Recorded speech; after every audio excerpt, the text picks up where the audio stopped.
Hello everyone, मैं Swapnil sir और इस वीडियो में अपन डिस्कस करने वाले हैं क्लास 10 के मैथमेटिक्स चैप्टर 1 जो कि है रियल नंबर्स। ठीक है, तो अभी तक अपन ने बहुत कुछ पढ़ लिया है चैप्टर 1 में। बस एक लास्ट टॉपिक बचा है जो कि रैशनल नंबर्स के बारे में कुछ टॉपिक्स है, डेसिमल एक्सपेंशन के बारे में कुछ टॉपिक्स है।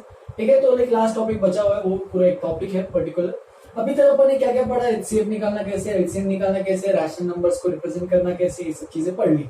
ठीक है, तो अब मैं एक बार रिवीजन की तरफ पढ़ा देता हूँ कि क्या क्या रियल नंबर्स में क्या क्या केसेस होते हैं, कौन कौन से नंबर्स होते हैं, उसके बाद और भी कौन कौन से नंबर्स होते हैं। ठीक है, फ्लो चार्ट की तरह तुम्हें बताया था, तुम्हें अपने नोट में इसको लिख लेना है। तुमने ये सब चीजें ऑलरेडी क्लास में पढ़ ली है, तो उसका ज्यादा टेंशन मत लो। ठीक है, तो स्टार्ट करते हैं। रियल नंबर्स दो प्रकार के होते हैं। ठीक है, थोड़ा छोटा ही रखते हैं। एक तो होता है रैशनल नंबर्स। रैशनल नंबर्स क्या होता है, जिनको P बाई क्यू के फॉर्म में लिख सकते हो, रैशनल नंबर्स है। और याद होगा तो इरैशनल नंबर्स क्या होते हैं, जिनको P बाई क्यू के फॉर्म में नहीं लिख सकते। ठीक है, P बाई क्यू के फॉर्म में नहीं लिख सकते, जहां पे P और Q दोनों क्या है, इंटीजर्स होते हैं और कोप्राइम इंटीजर होते हैं इनफैक्ट। ठीक है, तो दो टाइप के रियल नंबर्स होते हैं, रैशनल और इरैशनल। यहाँ पे सारे टाइप ऑफ नंबर्स आ सकते हैं, -3, 2/5, -3/4, जो भी है, ऐसे बहुत सारे नंबर आ सकते हैं। यहाँ पे कैसे कैसे नंबर आते हैं, इरैशनल नंबर्स याद होगा तो 9th स्टैंडर्ड में अपने पढ़ा था, √2, √3, पाई, ई, और भी बहुत सारे नंबर्स होते हैं जो कि इरैशनल नंबर्स बोलते हैं, जिनको अपन P बाई क्यू के फॉर्म में नहीं लिख सकते। ठीक है, फिर रैशनल नंबर्स में और भी केसेस आते हैं अपने पास। एक तो है इंटीजर्स, ठीक है, इंटीजर्स, और एक तो है नॉन इंटीजर्स, जो इंटीजर्स नहीं है। ठीक है, ये सब भी सबको पता ही है, बस एक बार रिविजन की तरह बता रहा हूँ सबको। -3, -2, -1, 0, 1, 2, 3, ये सारे क्या है, इंटीजर्स। और इनको छोड़ के बाकी सब जो बचे हैं वो सारे किस में आते हैं, नॉन इंटीजर्स में। ठीक है, फिर इंटीजर्स में फर्दर और डिवीजन होते हैं। ठीक है, इंटीजर्स में क्या होता है, एक तो होता है होल नंबर्स, ठीक है, और जो बचे हैं, जो नॉन होल नंबर्स या फिर जो बचे नंबर्स है, नेगेटिव नंबर्स। ठीक है, नेगेटिव नंबर्स या फिर नेगेटिव इंटीजर्स लिखोगे तो सही रहेगा, नेगेटिव इंटीजर्स। होल नंबर्स में कौन कौन से वापस है, 0, 1, 2, 3, ये तो सबको पता ही है। 0 से आगे सारे नंबर जो होल नंबर्स है, और बाकी जो भी नेगेटिव में बचे हैं, -1, -2, -3, ये सारे क्या है, नेगेटिव इंटीजर्स में आते हैं। और लास्ट में एक और चीज, नेचुरल नंबर्स बनते हैं। ठीक है, नेचुरल नंबर्स जो कि स्टार्ट होते हैं 1 से, वो भी सबको पता ही होगा अब तक तो। और एक बचता है वापस से लास्ट में एक 0 एक नेचुरल नंबर नहीं है, उसको अलग से अपन डिनोट करते हैं। तो बेसिकली फ्लो चार्ट सबको अभी तक पूरा बाय हार्ट होना चाहिए, अभी तक समझ में आना चाहिए कि नंबर सिस्टम किस तरीके से आगे प्रोग्रेस करता है। ये हमने ऑलरेडी क्लास में पढ़ा था। ठीक है, एक और तुम्हें एक एक्स्ट्रा चीज बताऊंगा, बस रियल नंबर्स टाइप के नंबर्स भी नहीं होते हैं, और भी टाइप के नंबर्स होते हैं। इसके ऊपर अगर जाओगे, ऊपर का फ्लो चार्ट बनाओगे तो और भी टाइप के नंबर्स होते हैं, जैसे कि कॉम्प्लेक्स नंबर्स। लेकिन तुम्हें उनका अभी टेंशन नहीं लेना है, ये जब तुम्हारा 11th 12th चालू होगा तब इसमें बताऊंगा कॉम्प्लेक्स नंबर क्या क्या होते हैं। ठीक है, बेसिकली जब भी under root of negative number जो होते हैं तो उनको बोलते हैं कॉम्प्लेक्स नंबर। लेकिन अभी के लिए तुम्हें इतना टेंशन नहीं है, 9th 10th में तो किसी कभी भी कॉम्प्लेक्स नंबर का जिक्र नहीं होने वाला। ठीक है, तो ये अपने फ्लोचार्ट अच्छे से याद रखना है, इसको अपने नोटबुक में अच्छे से लिख लो। फिर मैं स्टार्ट करूंगा। अभी तक अपन ने जो भी रैशनल नंबर्स को पढ़ लिया है, रैशनल नंबर्स के बारे में, इंटीजर्स के बारे में, एचसीएफ एलसीएम पढ़ लिया है। अब ये जो इरैशनल नंबर्स है, इनको थोड़ा सा टैकल करेंगे। ठीक है, तो पहले इतना अपने नोटबुक में अच्छे से लिख लो, फिर आगे बढ़ेंगे। ठीक है, फिर इसके बाद मैं तुम्हें बताता हूँ इरैशनल नंबर्स में और भी क्या क्या रिप्रेजेंट क्या करते हैं। एक बार तुम इसका डेफिनेशन अच्छे से लिख लो। ठीक है, हमने ऑलरेडी पढ़ा तो होगा ही, सबको याद भी होना ही चाहिए। जिनको याद नहीं है वो एक बार देख लो और ये सब कुछ अच्छे से लिख लो। ठीक है, तो इरैशनल नंबर्स बेसिकली क्या है, those numbers which cannot be written in the form of P by Q, where P and Q are both integers and Q is not equal to 0. ठीक है, तो यहाँ पे देखो इरैशनल नंबर्स का definition तुमने पहले भी पढ़ा होगा, अभी मैंने वापस एक और बार लिख लिया है। क्या बोल रहा है, इरैशनल नंबर्स का डेफिनेशन एग्जैक्टली अपोजिट है टू रैशनल नंबर्स। ठीक है, रैशनल नंबर्स में क्या था कि P बाई Q के फॉर्म में होना चाहिए, डिनोमिनेटर नॉन जीरो होना चाहिए। डिनोमिनेटर नॉन जीरो क्यों होना चाहिए था? क्योंकि अगर डिनोमिनेटर जीरो रहा तो इसका मतलब डिनोमिनेटर जीरो रहा तो फंक्शन मतलब जो वैल्यू है पूरी वो नॉट डिफाइंड बन जाती है, कभी भी डिनोमिनेटर में जीरो नहीं आएगा। इसको तुम्हें अच्छे से याद रखना है, ठीक है। तो ये है इरेशनल नंबर्स। इसके लिए तो एग्जांपल भी बहुत से मैंने लिख ही लिए थे अभी तक, पर तुम लोग वापस से लिख लो एक बार। कभी भी रूट में कुछ आएगा, square root, cube root, fourth root, fifth root, nth root, कुछ भी रूट अगर आया इसका मतलब वो क्या रहने वाला है? इरेशनल। और रूट के अंदर ऐसे कुछ भी नहीं कि रूट के अंदर 4 आया तो इरेशनल, ऐसा नहीं।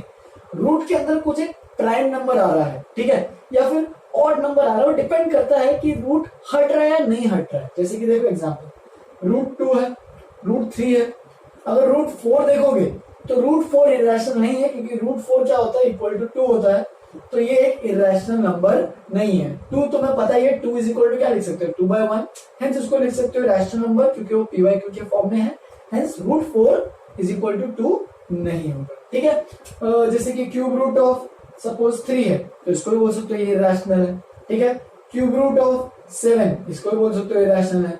लेकिन क्यूब रूट ऑफ 8 अगर इसको देखोगे तो क्यूब रूट ऑफ 8 कितना हो जाएगा? तो वो हो जाएगा 2, क्योंकि 2 का क्यूब क्या होता है? 8। तो ये भी एक इरेशनल नंबर नहीं है। तो इसका मतलब तुम्हें ये सोचना नहीं है कि बस अगर रूट आया तो इरेशनल, नहीं।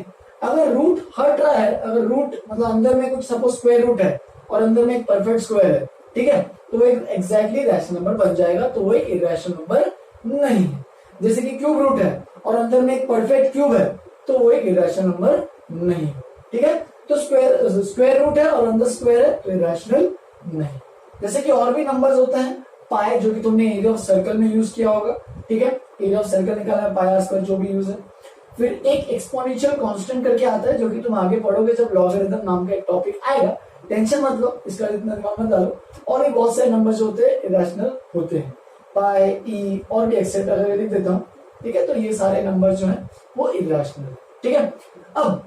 अब ये जो मैंने कहा कि रूट 2 इरेशनल, रूट 3 इरेशनल, इसको p/q के फॉर्म में नहीं लिख सकते, तो ये तुम अभी डिसाइड कैसे करोगे कि अच्छा ये रूट 2 रूट 3 इरेशनल है, इसको p/q के फॉर्म में नहीं लिख सकते। सपोज रूट 100 बोला, उसने रूट 120 बोला, रूट 121 बोला, तो ये सारे नंबर्स इरेशनल है, रैशनल है, कैसे प्रूव करोगे, राइट। तो इसमें दिक्कतें कैसे होगी, इसको सॉल्व कैसे करना है? एक तो सिंपल सा ट्रिक मैंने बता ही दिया कि अगर रूट के अंदर अगर परफेक्ट स्क्वायर रूट के अंदर अगर परफेक्ट स्क्वायर दिखा तो वो रैशनल, अदरवाइज इरेशनल, ठीक है। लेकिन तुम्हें ये डाउट आना चाहिए सबको कि रूट 2 इरेशनल क्यों है, इसकी वैल्यू जो है वो इरेशनल क्यों है, डिफीट कैसे करेंगे इरेशनल के लिए, ठीक है। तो इसको भी पढ़ेंगे डीप में, ठीक है। उसके लिए पहला थ्योरम मैं यूज करूंगा, ठीक है। थ्योरम नंबर 1 ध्यान देना। थ्योरम नंबर 1 क्या स्टेट करता है, ठीक है। तो इसमें कुछ अपन कंडीशन होते हैं अपने पास। Let p be a prime number, एक p को मान लेते एक प्राइम नंबर है, ठीक है। And a be a, a and p दो नंबर दे रहा हूं, a and p, a be a positive integer, ठीक है। पॉजिटिव होना इंपॉर्टेंट है, नेगेटिव के लिए बात नहीं करेंगे अभी इसकी, ठीक है। a be a positive integer, ठीक है। दो चीजें ली, p prime number, a positive integer, ठीक है। If p divides a square, अगर p ने a स्क्वायर को डिवाइड किया, डिवाइड करने का मतलब ही क्या हुआ कि उसका रिमाइंडर 0 आ रहा है। p डिवाइड्स a स्क्वायर, इसका मतलब कि अगर a स्क्वायर को p से डिवाइड करोगे तो रिमाइंडर 0 आ रहा है, then p will also divide a, ठीक है। तो ये कहानी है, ये थ्योरम 1 है। लग रहा होगा तुम्हें क्या कुछ लिखा है, कुछ बोलता है, कुछ लिखा है, नहीं टेंशन मत लो इसका, ठीक है। इसको अच्छे से प्रूफ बताऊंगा। पहले तो मैं इसको एग्जांपल से बता दो ये बोलना क्या चाहता है, ठीक है। पहले प्रूफ हटाओ इसको, पहले तुम लोग समझा दो कि बोलना क्या चाहता है, फिर अपन बैठ के प्रूफ करेंगे अच्छे से, ठीक है। चलिए p प्राइम नंबर मान लेते हैं। एक p प्राइम नंबर कौन सा माने, चलो 2 या फिर एक काम करते हैं 7 मान लेते हैं, ठीक है। ज्यादा सा कॉम्प्लिकेट करते हैं। p इज इक्वल टू 7, ठीक है। तो p प्राइम नंबर मान लिया मैंने 7 and a be a positive integer. अब a पॉजिटिव इंटीजर ऐसा कुछ लेना पड़ेगा, अब लेकिन ऐसा लेना है ताकि p जो है वो a स्क्वायर को डिवाइड करे, ठीक है। मतलब p जो है वो a स्क्वायर को डिवाइड करना चाहिए।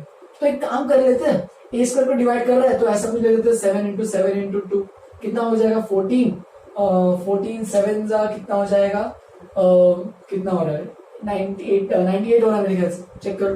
तो मैंने क्या किया, मैंने a की वैल्यू मान लिया, अज्यूम की है 98 है। देखो पॉजिटिव इंटीजर है P एक प्राइम नंबर है, ठीक है। अब कंडीशन देखना ध्यान से, if P divides A square, ठीक है, सॉरी A को मेरे को इसको नहीं लेना चाहिए था, या फिर चलो इसी को लेते हैं। अगर A स्क्वायर निकालते हैं, ठीक है, ये A माना मैंने, अब इसका स्क्वायर करते हैं, स्क्वायर करोगे तो इसको चाहिए तो लिख दो ऐसे 7 इंटू 7 इंटू 2, इसको 2 बार लिखना पड़ेगा क्योंकि यही है ना, 7 7 जा 49, 2 जा 98, ठीक है। तो इसी को मैंने स्क्वायर किया तो 7 स्क्वायर 7 स्क्वायर 2 स्क्वायर, ठीक है। तो देखो अब ये जो P है वो A स्क्वायर को डिवाइड कर रहा है नहीं कर रहा है। जैसे कि अगर ये नंबर निकालोगे, सपोज अगर मेरे को नंबर निकालने की इच्छा नहीं है, लेकिन अगर ये नंबर निकालते हो तुम लोग, ठीक है, तो क्या ये 7 जो है क्या इस नंबर को डिवाइड करेगा नहीं करेगा? करेगा ही, क्योंकि 7 जो है वो इस नंबर का एक फैक्टर है, राइट। तो P जो है वो A स्क्वायर को डिवाइड कर रहा है। तो अगर P A स्क्वायर को डिवाइड कर रहा है, देन P जो है वो A को भी डिवाइड करेगा, ठीक है। जैसे कि देखो A P, ये A स्क्वायर, P अगर A स्क्वायर को डिवाइड कर रहा है तो P A को भी डिवाइड करेगा। चलो इसको एक और एग्जांपल लेते हैं, A को कोई छोटा नंबर लेते हैं ताकि तुम लोगों को समझ में आए, ठीक है। सपोज A को मैंने लिया 14, ठीक है, सिंपल सा लेते हैं। A स्क्वायर क्या है? A स्क्वायर में कितना देखो, 14 का स्क्वायर अगर करने जाओगे तो 196 आता है, राइट। तो 196 14 का स्क्वायर, अब चेक करो 14 का स्क्वायर है 196, P अपने पास 7 है, ठीक है। चेक करो क्या P A स्क्वायर को डिवाइड कर रहा है क्या? देखो 7 2 जा 14, ठीक है, 5 बचे, 7 8 जा 56, तो P जो है वो डिवाइड कर रहा है A स्क्वायर को एकदम परफेक्टली, मतलब रिमाइंडर 0 आ रहा है। तो अगर P A स्क्वायर को डिवाइड कर रहा है, हेंस P A को भी डिवाइड करेगा ही। देखो 7 14 को डिवाइड करेगा, 7 2 जा 14, राइट। तो इसका मतलब A अगर कोई प्राइम नंबर है वो अगर A स्क्वायर को डिवाइड कर रहा है, देन प्राइम नंबर वो A को भी डिवाइड करेगा। सपोज एक और एग्जांपल लेते हैं, चलो A की वैल्यू कुछ और लेके देखते हैं, जिनको दिक्कत जा रही हो 36 लेके देखते हैं, ठीक है। 36 बहुत गंदा सा हो गया, 12 लेके देखते हैं, ठीक है। तो A अगर 12 लिया मैं तो A स्क्वायर कितना हो गया 144, सही है। अब 144 हो गया है तो चेक करो 7 जो है क्या 144 को डिवाइड कर रहा है कि नहीं कर रहा है? तो डिवाइड करके देखते हैं, 7 2 जा 14 और 7 0, मतलब नहीं डिवाइड कर रहा है, रिमाइंडर 0 नहीं है। तो P does not divide A square, ठीक है। अगर P A स्क्वायर को डिवाइड नहीं कर रहा है तो चेक करो क्या P A को डिवाइड कर रहा है क्या? P also doesn't divide A। तो ये बेसिकली कहानी है, सिंपल सी कहानी है। अगर P कोई प्राइम नंबर है, अगर P A स्क्वायर को डिवाइड कर रहा है, कोई P प्राइम नंबर है तो P A को भी डिवाइड करेगा। तो ये तो मैंने ऐसे एग्जांपल से बताया, इसको भी प्रूफ करेंगे, इसका अच्छा प्रूफ करके बताऊंगा, लेकिन अभी के लिए तुम्हें इतना कुछ लिखना नहीं है, बस थ्योरम 1 करके लिखो। नेक्स्ट स्लाइड पे मैं तुम्हें एक बार इसका प्रूफ करके अच्छे से बताऊंगा, पहले इतना अच्छे से एक बार लिख लो। इतना लिखने की जरूरत नहीं है, ये मैंने बस एग्जाम्पल के थ्रू प्रूफ किया है। तुम्हें अभी एग्जैक्टली जो प्रूफ होता है, जो तुम्हें एग्जाम में लिखना पड़ेगा वो लिखा, ठीक है। इसको लिख लो अच्छे से। तो चलो इसका प्रूफ करते हैं, ठीक है। तो प्रूफ में क्या है, चलो स्टार्ट करते हैं धीरे धीरे से, ठीक है। हमारे पास क्या था, P जो है वो है प्राइम नंबर, ठीक है, एंड A जो है वो है पॉजिटिव इंटीजर। ये अपने पास है, A और P की कहानी कर रहे हैं।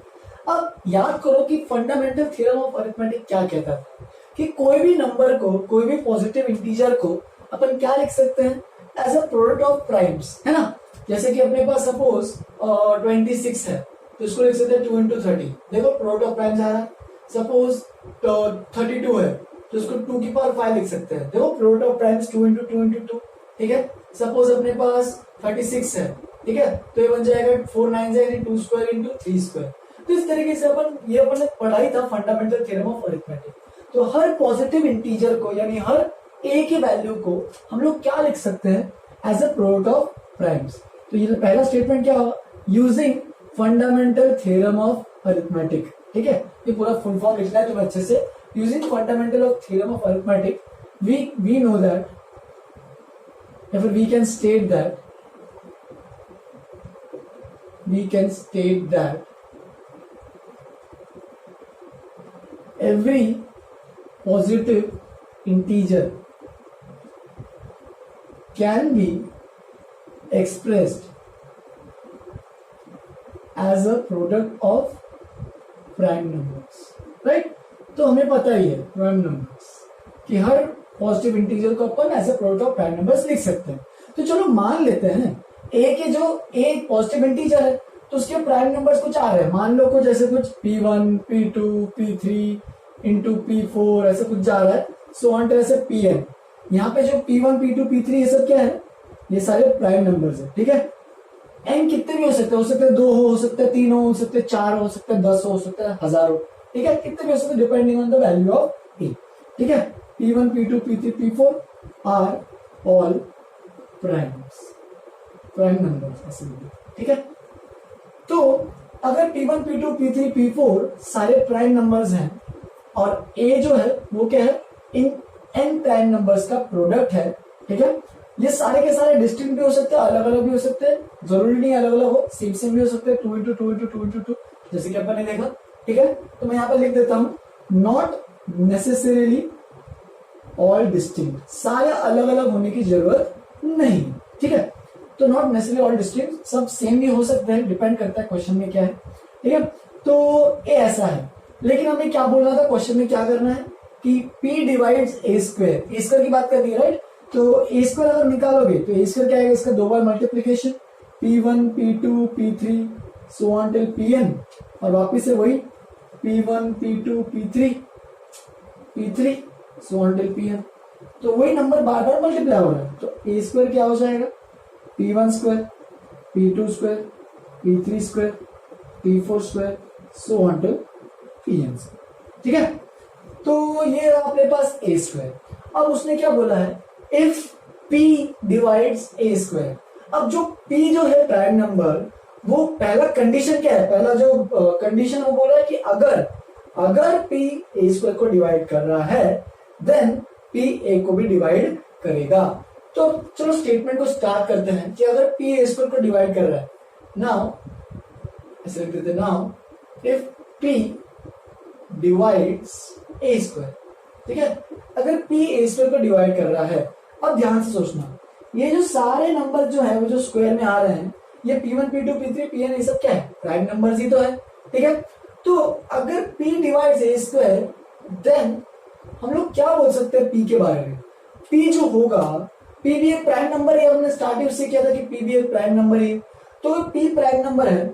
अब सोचो ये P1 P2 P3 P4 Pn ये सारे प्राइम नंबर्स है, तो P जो होगा वो इन्हीं में से कोई ना कोई तो एक होगा, कोई ना कोई तो एक, ठीक है, क्योंकि P भी एक प्राइम नंबर है, ठीक है। अगर सपोज यहाँ पे 3 और यहाँ पे 4 रहा तो 3 into 4 12, दो नंबर्स का प्रोडक्ट नहीं रहेगा, आइदर वो 3 रहेगा या फिर वो 4 रहेगा।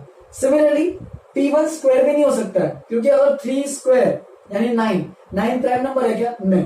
तो इसका मतलब अगर P डिवाइड्स A स्क्वायर है then P must be one of the P1 P2 so on till Pn prime numbers, क्योंकि P एक प्राइम नंबर्स है तो P की वैल्यू इन n में से किसी ना किसी से रिलेट होगी। हो सकता है P की वैल्यू P3 के बराबर है, हो सकता है P की वैल्यू Pn के बराबर है, हो सकता है P1 के बराबर आ जाए, लेकिन किसी ना किसी के बराबर तो आएगी ही, ठीक है। तो अगर P divides A square then P must be one of P1 से लेकर Pn prime numbers, one of the इन n प्राइम नंबर्स में से कोई भी एक जरूर होगा। तो अगर P जो है वो इन n प्राइम नंबर से अगर कोई एक है तो सीधी सी बात है कि अगर यहाँ पे P1 से लेके Pn जो नंबर जा रहे हैं इनमें भी तो कोई ना कोई तो एक P तो होगा ही, क्योंकि अपन ने अभी तो वही बोला P must be one of the P1 से लेके Pn प्राइम नंबर्स। तो इन n प्राइम नंबर्स में से कोई ना कोई तो P रहेगा, हेंस अगर इनमें से कोई ना कोई तो P रहेगा, हेंस हम लोग इसमें लिख सकते हैं hence in A also P will be a factor, या फिर ऐसे भी हो सकते हो, इसका लिखने का उल्टा तरीका है, hence in A also P will be a factor, या फिर ऐसे लिखो hence P will be a factor of A, या फिर ऐसे लिख सकते हो P divides A, ठीक है। तो यही कंडीशन है बस, और कुछ नहीं है। जैसे कि एग्जांपल मैं जो बताता हूँ एक और, वैसे बताया था मैंने P is equal to 3 ले लो, ठीक है। a इज इक्वल टू ले लो 12 ले लो, ठीक है, और a स्क्वायर कितना आएगा 144। तो चेक करो p a स्क्वायर को डिवाइड कर रहा है, यहाँ पे जो एग्जांपल लिख सकते हैं, p a स्क्वायर को डिवाइड कर रहा है, यानी 3 और 144 को 3 से डिवाइड करो, 3 4 जा 12, 3 8 जा 24, तो डिवाइड हो रहा है, तो 3 12 को भी डिवाइड करेगा, सीधी सी बात है, क्योंकि ये इसका परफेक्ट स्क्वायर है। जिसको देख लो ऐसे कि 2 इंटू 2 इंटू 3 ऐसे जा रहा है, और ये क्या हो जाएगा 2 square into 2 square into 3 square. तो अगर 3 जो है वो इसको डिवाइड कर रहा है ए स्क्वायर को, तो देखो यहाँ पे 3 जो है वो यहाँ पे आ रहा है फैक्टर, और अगर ए स्क्वायर को डिवाइड कर रहा है तो ए को भी डिवाइड, जाहिर सी बात है, उसको भी करेगा। हेंस ये theorem, if p divides a square then p also divides a। तो इसको अच्छे से एक बार प्रूफ के तरीके से इसको लिख लो अपने नोटबुक में, फिर इसका अपन आगे बढ़ेंगे, इर्रेशनल नंबर्स की इर्रेशनलिटी को प्रूव करेंगे, ठीक है। पहले इतना अच्छे से लिखो, थोड़ा सा इंपॉर्टेंट थ्योरम है, एग्जाम में पूछ सकता है, ये 2-3 मार्क के क्वेश्चंस के लिए पूछ सकता है, तो इसको अच्छे से पढ़ लो, ठीक है। चलो लिखो, चलो फिर फाइनली स्टार्ट करते हैं थ्योरम नंबर 2, जो कि मोस्ट इंपॉर्टेंट थ्योरम है इस चैप्टर का। वो है कोई भी इर्रेशनल नंबर को उसकी इर्रेशनल की प्रॉपर्टी के हिसाब से कैसे बताना, कि एक नंबर इर्रेशनल है या नहीं है, ये कैसे प्रूव करते हैं, तो बताते हैं। चलो, तो जैसे कि मैंने बताया था ऑलरेडी, इरेशनल नंबर्स क्या होते हैं, इरेशनल नंबर्स वो नंबर्स होते हैं जिनको p बाई क्यू के फॉर्म में नहीं लिख सकते। तो चलो ये प्रूव करना है, √2 इज इरेशनल, ठीक है, हमें ये प्रूव करना है कि √2 इज एन, या फिर ऐसे लिख दो √2 इज एन इरेशनल नंबर। इस थ्योरम को प्रूव करना है, ठीक है। तो यूजिंग थ्योरम नंबर 1 को हमें प्रूव करना है, तो स्टेप बाय स्टेप प्रूव करेंगे, ठीक है। अब इस प्रूफ में हम लोग एक नया मेथड यूज करने वाले हैं, वो है मेथड ऑफ कॉन्ट्राडिक्शन। कॉन्ट्राडिक्शन का मतलब क्या होता है, यहां पर लिख देता हूं, मेथड ऑफ कॉन्ट्राडिक्शन, ठीक है। कॉन्ट्राडिक्शन में अगर तुम डिक्शनरी में जाके चेक करोगे कॉन्ट्राडिक्शन का मीनिंग, मतलब क्या होता है कि अपन किसी भी चीज को प्रूव करने के लिए उसको पहले गलत साबित करेंगे। मतलब कोई चीज मैं अभी सपोज यहाँ पे इरेशनल नंबर प्रूव करना है, मैं तो इसका उल्टा अज्यूम करूंगा, और अज्यूम कर करके मैं इसका रिजल्ट ऐसा निकालूंगा कि वो उसको गलत साबित करे, ठीक है। तो कोई भी चीज को अगर प्रूव करना है तो उसको गलत साबित करके उसको प्रूव करने का, उसे कहते हैं मेथड ऑफ कॉन्ट्राडिक्शन। कॉन्ट्राडिक्ट करना चाहिए, ठीक है। तो अगर गलत साबित करना है, यानी मतलब √2 इज एन इरेशनल नंबर, ये हमें सही साबित करना है, तो उसका गलत क्या होगा कि हमें क्या साबित करना है कि √2 इज ए रैशनल नंबर, इसको गलत करना है, ठीक है। तो लेट अस अज्यूम, तो हमेशा पहला स्टेप क्या होगा, अजम्पशन से स्टार्ट होगा। Let us assume √2 is a rational number, ठीक है। तो हम लोग क्या करने वाले हैं, हमने पहले क्या कर दिया, ये बहुत बार मैथ्स में काम भी आएगा आगे भी, मेथड ऑफ कॉन्ट्राडिक्शन। तो हमने क्या किया, हमने उल्टा मान लिया कि वो बोल रहा है √2 इरेशनल, हम लोग को नहीं चाहिए √2 इरेशनल, हमें क्या करेंगे, हम लोग √2 रैशनल को गलत प्रूव करेंगे, ठीक है। तो let us assume √2 is a rational number, ठीक है। अगर √2 रैशनल नंबर है, तो फिर √2 अगर रैशनल नंबर है, तो हम लोग ये बोल सकते हैं कि √2 को p बाई क्यू के फॉर्म में लिख सकते हैं, जहां पे p, यहां पे लिख देता हूं, where p and q are both coprime integers. अब तुम लोगों को शायद पहली बार आ रहा होगा को-प्राइम इंटीजर्स क्या होते हैं, सिंपल सा है, बताता हूं अभी, एक सेकंड रुको। Where p and q are both coprime integers, ये मैंने पहले भी लिखाया था, and q is not equal to 0। अब को-प्राइम का मतलब क्या होता है, सिंपल सा फैक्टर है। अगर अपने पास रैशनल नंबर 4/8 आता है, तो तुम इसको 4/8 लिखते हो क्या, नहीं, इसको क्या लिखते हो, 1/2 लिखते हो ना। तो इसका मतलब co-prime integers p and q का मतलब क्या है, को-प्राइम का मतलब क्या, यहाँ पे लिखा देता हूँ, तुम लोग भी नोट में करके लिख सकते हो। Co-prime integers, those integers having no common factor other than 1। मतलब यहाँ पे जो p एंड q है उसमें और भी कुछ कॉमन नहीं आना चाहिए। जैसे कि यहाँ पे 4/8 है, तो 4/8 नहीं हम लिखते हैं, अपन क्या लिखते हैं, 1/2 लिखते हैं, राइट। तो 4 एंड 8 को देखोगे तो ये दोनों को-प्राइम नहीं है, क्योंकि 4 एंड 8 में कॉमन फैक्टर आ रहा है, वो कि जो कि 4 है, ठीक है। तो को-प्राइम इंटीजर्स का मतलब क्या होता है कि those integers having no common factor other than 1, या कई बार नेगेटिव की बात भी करते हैं, और यहाँ पे भी लिख देता हूँ, कई बार नेगेटिव की बात होगी, और -1। ये तुम्हारे एनसीईआरटी में दिया नहीं होगा, लेकिन तुम्हें भी याद रखो तो अच्छी बात है, क्योंकि कोप्राइम इंटीजर्स आगे भी आते रहेंगे, 11th 12th में बहुत जगह यूज होते रहेगा। तो तुम्हें अगर अभी से याद है कोप्राइम इंटीजर्स क्या होते हैं, ठीक है, तो वो ये होते हैं, ठीक है। कंफ्यूज मत होना, प्राइम नंबर्स अलग चीज है, कोप्राइम नंबर्स अलग चीज है, ठीक है। कोप्राइम नंबर्स मतलब दोनों के बीच में कुछ कॉमन फैक्टर नहीं है, कोप्राइम, ठीक है। चलो, तो √2 इज इक्वल टू p/q हमने इसको इस फॉर्म में लिख लिया। अजम्पशन किया, याद रखना, अज्यूम किया है कि √2 इज अ रैशनल नंबर, ठीक है। तो अब मैं क्या करूंगा, इसको दोनों साइड में स्क्वायर करता हूं, ठीक है। तो स्क्वायरिंग बोथ साइड, यहाँ पहले देते step by step, squaring both sides, दोनों साइड स्क्वायर करेंगे तो ये क्या बन जाएगा, √2 का स्क्वायर यानी 2, और ये क्या बन जाएगा p²/q²। यहाँ तक सबको समझ में आ जाना चाहिए, सिंपल सा स्टेप लिया मैंने। q² को इधर भेजते हैं तो ये बन जाएगा 2q² is equal to p², ठीक है। तो ये बन गया अपने पास 2q² इक्वल टू p²। अब देखो ध्यान से, जो p² है वो ट्वाइस ऑफ q² बन रहा है, तो हम लोग एक चीज यहाँ पे क्या बोल सकते हैं, p², फिर ऐसे देखो 2 डिवाइड्स p², देख लो एक बार सही है, 2 p² को डिवाइड कर रहा है। अब याद करो, अगर ये थ्योरम नंबर 1 था, ये समझना है होपफुली सबको कि यहाँ पे p देखो 2q² इक्वल टू p² का मतलब ही क्या है कि p² सपोज यहाँ पे कुछ भी एक इंटीजर मान लो, चलो 3 मान लेते, तो 3² 9, ठीक है। तो या फिर 8 मान लो, 8² 64, ठीक है। तो जो भी यहाँ पे दूसरा नंबर आएगा, ये जो भी नंबर आएगा वो इसके ट्वाइस ही आने वाला है, एंड p एंड q तो दोनों इंटीजर्स ही है। तो हम लोग ये बोल सकते हैं p² को अगर 2 से डिवाइड करोगे तो एग्जैक्टली डिवाइड हो जाएगा, क्योंकि q एक इंटीजर है तो q² की सीधी सी बात है, q² भी एक इंटीजर रहेगा। अगर अभी भी इस पर डाउट जाए तो मैं इसको और सिंपल कर देता हूँ, देखो q² को लिख देता हूँ p²/2।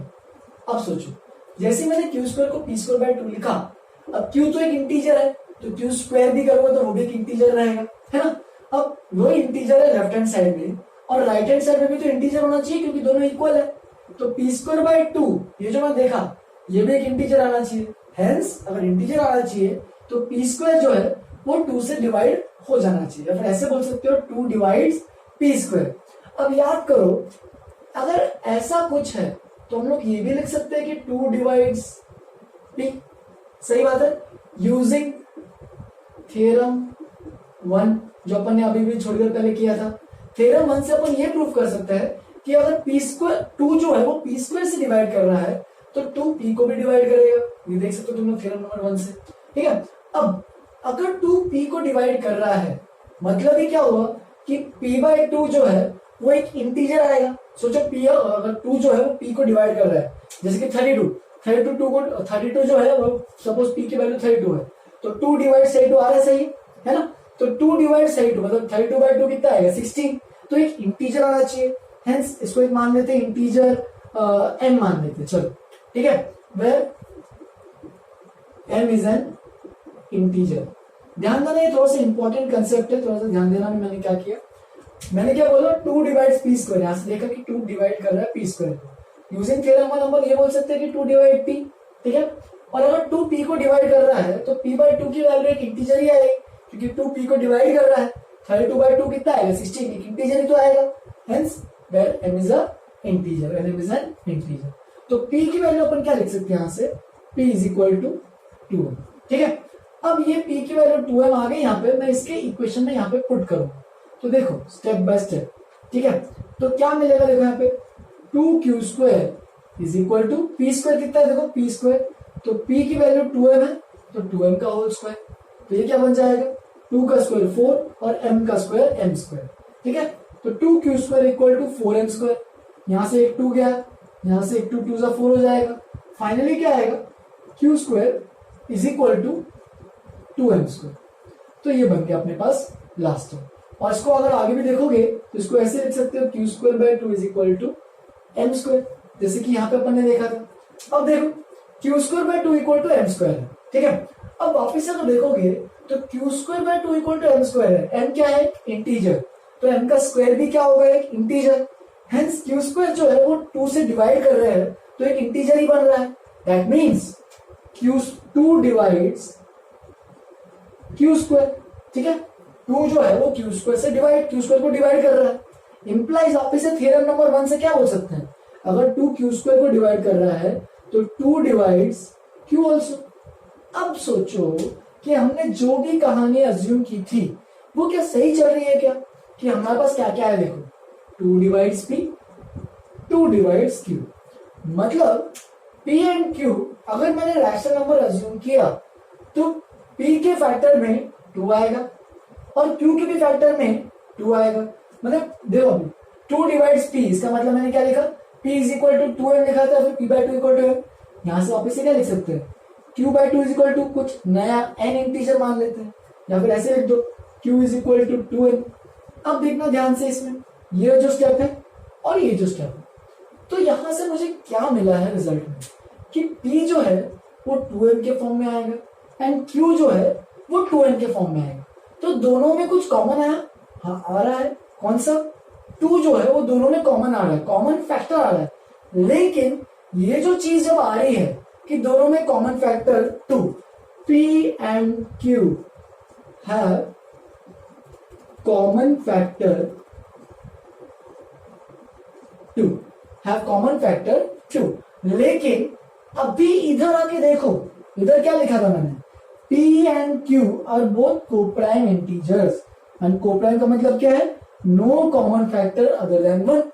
तो ये तो वापस से कॉन्ट्राडिक्ट कर रहा है, मतलब हमने क्या बोला था, अगर √2 रैशनल नंबर होना चाहिए तो p एंड q में कोई भी कॉमन फैक्टर नहीं आना चाहिए, जैसे कि 4/8 ऐसा कुछ नहीं होना चाहिए, सीधा 1/2 के फॉर्म में आना चाहिए था। लेकिन p एंड q में जैसे अपन ने रैशनल नंबर अज्यूम किया, स्क्वायर किया, सॉल्व किया थ्योरम 1 का यूज करके, तो p एंड q में दोनों में कॉमन फैक्टर आ रहा है, वो भी 2 अदर देन 1 आ रहा है। तो इसका मतलब p एंड q कोप्राइम नहीं है, और अगर p एंड q कोप्राइम नहीं है तो p/q के फॉर्म में लिख ही नहीं सकते, एंड p/q के फॉर्म में लिख ही नहीं सकते, हेंस √2 जो है अगर p/q के फॉर्म में नहीं लिख सकते, hence √2 is not a rational number, hence √2 is an irrational number. That is, तुम्हें इसके बाद लिखना क्या है, जगह तो बस बची नहीं है, तुम्हें खुद से लिखो, या फिर अपने एनसीईआरटी में तुम लोग देख भी सकते हो उसको अच्छे से, स्टेप बाय स्टेप प्रोसीजर को देख देख के फॉलो करो। लास्ट में क्या लिखना है, p and q common factor. Now this statement contradicts the previous statement, that is p and q are both co-prime integers, that is they won't have any common factor other than 1. Hence, due to this contradiction we can say that √2 is not a rational number, that is √2 is an irrational number। तो इसको एक बार अच्छे से समझो, last जो statement में लिख नहीं रहा हूं वो तुम्हें अपने से हिसाब से लिखना है। तुम चाहिए तो एनसीईआरटी में एग्जांपल 2 एग्जांपल 3 कोई भी जो भी होगा, शायद ये वाला एग्जांपल होगा √2, उसके लिए तुम देख के कर सकते हो, ठीक है। तो इसको अच्छे से नोटबुक में लिखो, आगे ये 11 12 में भी बहुत काम आने वाला है, तो इसको एक बार अच्छे से लिखो, बाकी अपन आगे कंटिन्यू करो इसको। तो एक नेक्स्ट एग्जांपल करते हैं, example number 1, prove that 3√2 is an irrational number, ठीक है। तो ये भी एक इरैशनल नंबर ही है, इसको प्रूव करना है। तो वापस से जब भी ऐसा कुछ टाइप का प्रूफ आएगा, याद रखना वही एक मेथड यूज करना है, मेथड ऑफ कॉन्ट्राडिक्शन। हम लोग क्या करेंगे, हमें जैसे वो बोलेगा इरैशनल प्रूव करने बोल रहा है, तो हमें इरैशनल नहीं, हम लोग क्या करेंगे, उसको रैशनल पहले बताएंगे, अज्यूम करेंगे उसको रैशनल है, एंड फिर उसको गलत साबित करेंगे कि वो रैशनल नहीं है, वो इरैशनल ही था, हमने तुम्हें बेवकूफ बना। इस तरीके से तुम्हें एक्सप्लेन करना पड़ेगा, ठीक है। तो स्टार्ट करते हैं आंसर से। तो क्या करना है, मेथड ऑफ कॉन्ट्राडिक्शन, वापिस से मेथड ऑफ कॉन्ट्राडिक्शन, वापिस से इसी का यूज करेंगे। क्या यूज करना है, लेट अस अज्यूम, ये सब तुम्हें लिखना है अपने बोर्ड एग्जाम में, ठीक है। Let us assume 3√2 is a rational number. तो अगर रैशनल नंबर है, ठीक है, तो अगर रैशनल नंबर है तो 3√2 को क्या लिख सकते हो, p/q के फॉर्म में लिख सकते हो, ठीक है। अब देखो तुम्हारे पास अभी 2 ऑप्शन है इसमें, कि तुम्हें ऑलरेडी जो तो पता ही है कि √2 इरैशनल है, ठीक है। तो तुम √2 इरैशनल की चीज यहाँ पे यूज कर सकते हो और आगे बढ़ सकते हो। तो वहां पे से इतना सारा जो अपन ने लास्ट क्वेश्चन में किया √2, वो सब करने की जरूरत नहीं है। अगर उसने √2 को इरैशनल प्रूव करने पूछा है तो मैंने जो प्रूफ बताया उसको अच्छे से पूरा करना पड़ेगा, अदरवाइज देखो मैं कैसे करता हूँ, ठीक है। 3√2 इज इक्वल टू p/q है, ठीक है। तो मैं क्या लिखूंगा, जहां पे p एंड q क्या है, well p and q are both, क्या नाम लिया था मैंने, कोप्राइम इंटीजर्स। अगर बोर्ड एग्जाम में कोप्राइम नहीं लिखना है तो सीधा लिखना are integers having no other factor than, no other common factor than 1, ठीक है, having are both coprime integers and q is not equal to 0, ठीक है। फिर अब देखो यहाँ पे मैं 3 को है ना इधर नीचे भेजता हूँ, ठीक है, तो जैसे ही नीचे भेजूंगा तो क्या बन जाएगा, √2 is equal to p by 3q, ऐसा कुछ बन जाएगा, √2 is equal to p by 3q। अब देखो p बाय 3q है, अब p एक इंटीजर है, q भी एक इंटीजर है, राइट, तो p एक इंटीजर है, q भी एक इंटीजर है, q इंटीजर तो 3q भी इंटीजर रहेगा, ये भी इंटीजर, ठीक है, ये भी इंटीजर, तो यहाँ पे क्या लिख सकते हो, देखो p, 3q are both integers, ठीक है। तो अगर दोनों इंटीजर्स हैं, हम लोग क्या बोल सकते हैं, जो RHS है इस साइड में, ठीक है, hence RHS, that is RHS का मतलब right hand side, RHS that is p by 3q is a rational number, ये बोल सकते हैं अपन, ठीक है, इज अ रैशनल नंबर। अगर right hand side rational number है तो √2 भी रैशनल नंबर होना चाहिए। If p by 3q is a rational number, then √2 is also a rational number, but लेकिन √2 रैशनल नंबर है क्या, नहीं है, which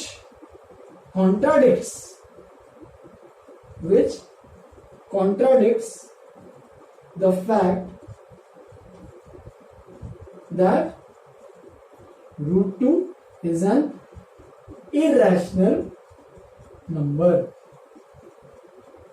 ठीक है। तो हमने क्या किया, हमने बोला कि p बाय 3 तो रैशनल है, तो अगर ये रैशनल है तो ये भी रैशनल होना चाहिए, तो √2 भी रैशनल होना चाहिए, लेकिन हमें पता है √2 तो रैशनल नहीं है, इसलिए वो चीज उसने क्या कर दी, कॉन्ट्राडिक्ट कर दी। और कॉन्ट्राडिक्ट करने का इसका मतलब hence our assumption is wrong, hence our assumption was wrong, therefore क्या, 3√2 is not a rational number, या फिर 3√2 is an irrational number। लिख लो इसको अच्छे से, ठीक है। चलो फिर आज के लिए इतना ही करते हैं, मैं और भी कुछ एग्जांपल्स दूंगा आज तुम लोग को होमवर्क के लिंक के डिस्क्रिप्शन में। नेक्स्ट क्लास में मैं तुम लोगों को डेसिमल एक्सपेंशन के बारे में बताऊंगा और इसमें भी 1-2 थ्योरम्स है वो भी बताऊंगा, और फिर अपन नेक्स्ट क्लास में इस चैप्टर को खत्म करेंगे, ठीक है। इसमें मैं बहुत से और क्वेश्चन में देने वाला हूँ, ठीक है, धीरे धीरे करके, जिनको अभी भी HCF LCM में बहुत लोगों को मुझे दिक्कत आई थी कि बोल रहे थे कि वर्ड प्रॉब्लम में इश्यूज आ रहे हैं कि HCF LCM कब लगाना है, कब HCF लेना है, कब LCM लेना है, कब वर्ड प्रॉब्लम में कौन सा कब HCF लगाना है, ये सब चीजें जो भी डाउट थे वो सब क्लियर कर लेंगे। उसके लिए एक ही तरीका है, वो है प्रैक्टिस करके ये सब चीजें तुम्हारा डाउट्स क्लियर होने वाले हैं। तुम्हें क्वेश्चन को समझना पड़ेगा, उसके लिए कोई शॉर्टकट तरीका नहीं है। HCF LCM कब यूज करना है वो सब प्रैक्टिस से ही आएगा, तो उसके लिए मैं कुछ क्वेश्चन प्रोवाइड करूंगा। अभी लॉकडाउन की वजह से मेरे पास भी किताबें थोड़ी कम है, पूरी सारी ऑफिस में पड़ी हुई है, ठीक है, तो देखता हूँ मैं एक बार कुछ अगर जुगाड़ हो सके तो मैं तुम लोग को दे दूंगा, अदरवाइज अभी के लिए तो इतना ही करना है, ठीक है।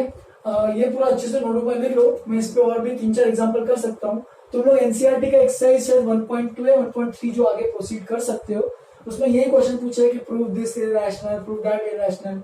तुम चीजों पे एग्जांपल्स भी चेक कर सकते हो, ठीक है, तो तुम्हारा काम है वो सब करना, ठीक है। चलो फिर आज के लिए इतना ही करते हैं।